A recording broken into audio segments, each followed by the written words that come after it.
This is sort of a wrap-up slide here. The things that I'm hoping you have gathered from this is that there's significant cooperation among the different organizations here. We're trying to leverage our strengths and work together, complement each other. There are a variety of interrelated activities.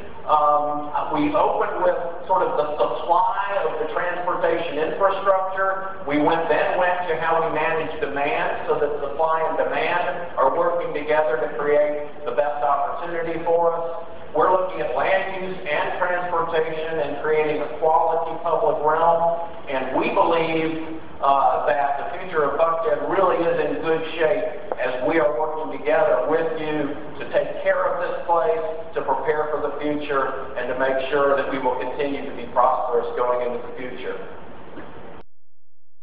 At this time, we'd like to give you an opportunity to ask questions of us, and then we're going to wrap up at the end with a little sales pitch on my part. So if you have questions, Tom, could you come and move this microphone stand back so that folks can get to it? And so if you have a question, you can come up and speak into the microphone. That will make sure everybody can hear you. And please, somebody have a question.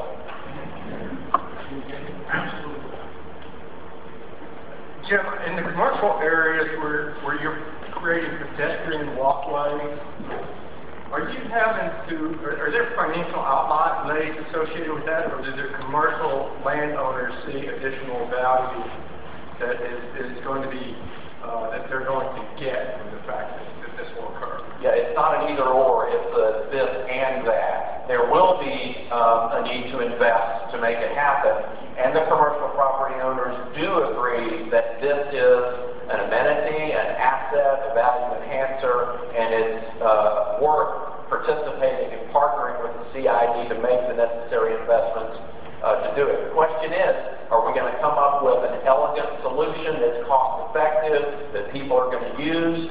And so we're being really careful about thinking on everything through before we make a decision. Let's buy that. Let's build this. So this is the process that we're going through right now. Was our presentation so complete that you have no question that has gone unanswered? You know, we advertised something. We said, come and have the answers to your questions.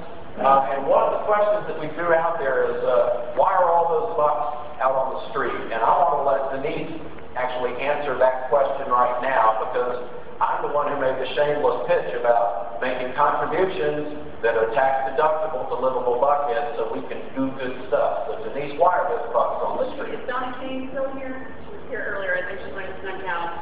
The Bucks on the Street program is actually something that was launched through the Buckhead Business Association Foundation as a way to generate some excitement in the community, and they've designated all of the proceeds from those to go to support LBI's green space activities. So it's a tremendous program. We've got a flyer on it in the back. What you're seeing is the bucks that are out that are sponsored already. Those are also going to be auctioned off later this year. So all of the donations from that, if you want a buck in your backyard, make a fountain out of it, you can do that. And all of those donations will be tax deductible to go to green space. So it's, again, well, there's Donna, she snuck in. It's, again, another great program and example of how the different organizations are working together. Donna, do you want to add to that at all? No? Okay. Got a question?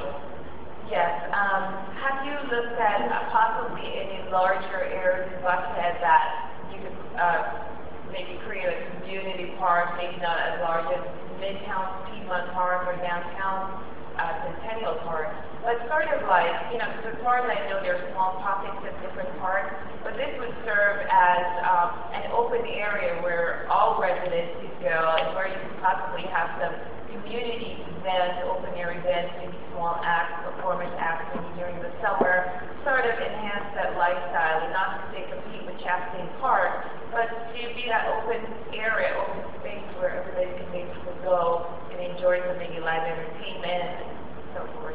Before Denise answers that question, I'm going to ask you a question. What's wrong with Lennox Square parking lot? You you basically could have been a spokesperson for the plan just then.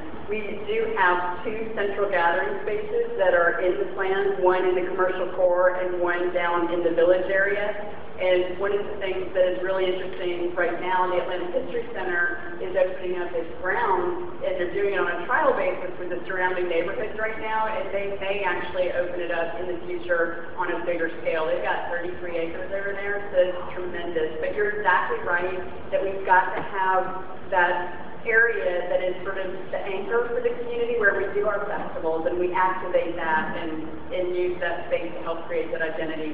So we do have that built into the plan. We also have anticipated that in our zoning. The 2 districts that I just mentioned both have incentives in them to make those gathering spaces happen. But it's not easy to retrofit an already significantly built out area to put green space infrastructure.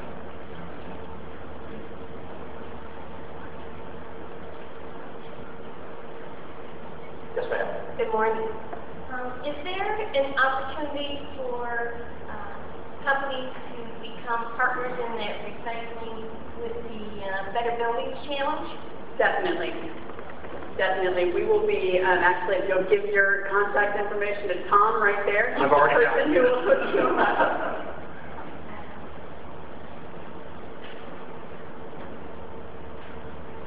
Nothing else?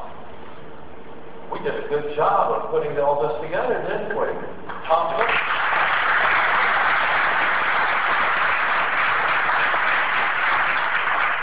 I want to thank the Buckhead Theatre for giving us this space at a significant discount. I want to thank all of you for coming here.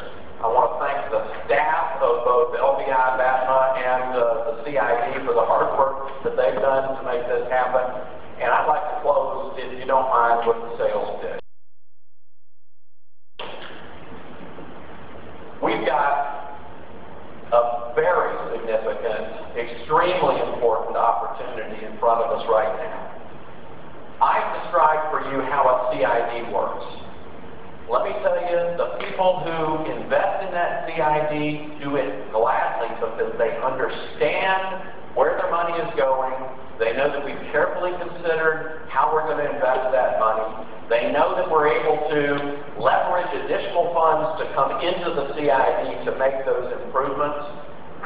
This transportation referendum that you have an opportunity to vote on, today even, but absolutely on Tuesday, the 31st of July, is, the way I see it, a regional CID where taxes are going to be collected for a defined period of time to be spent exactly in the area where the tax is collected, the 10-county Atlanta region, to make very specific transportation improvements that professional transportation planners and engineers have been working on for years and have been recommended to the local government officials. And as a region, they got together and said, this is a good tool of project, it's a good political compromise so that everybody gets benefit out of this, and it's a way to cooperate as a region to solve a regional problem and to put our own skin in the game. And the federal government, the Department of Transportation and the Federal Transit Administration have said, if you guys get your act together and start putting your skin in the game, we are going to be really interested in playing with you and sending tax dollars back to you to leverage what you're going to do. This is the biggest thing in my lifetime that we have a chance to do. I've already voted yes. I encourage you to vote yes. If you want to vote no, that's your decision, but make sure you're well informed and you're doing it for the right reasons. I implore you to really consider voting yes on this. Thank you very much for being here today. We hope that you enjoyed this. We intend to do this annually, and if you have suggestions for how we might do things differently to improve it, we'd love to hear from you. Thank you very much for coming. Enjoy the rest of your day. Have a great weekend. Denise, thank you for partnering with us on this.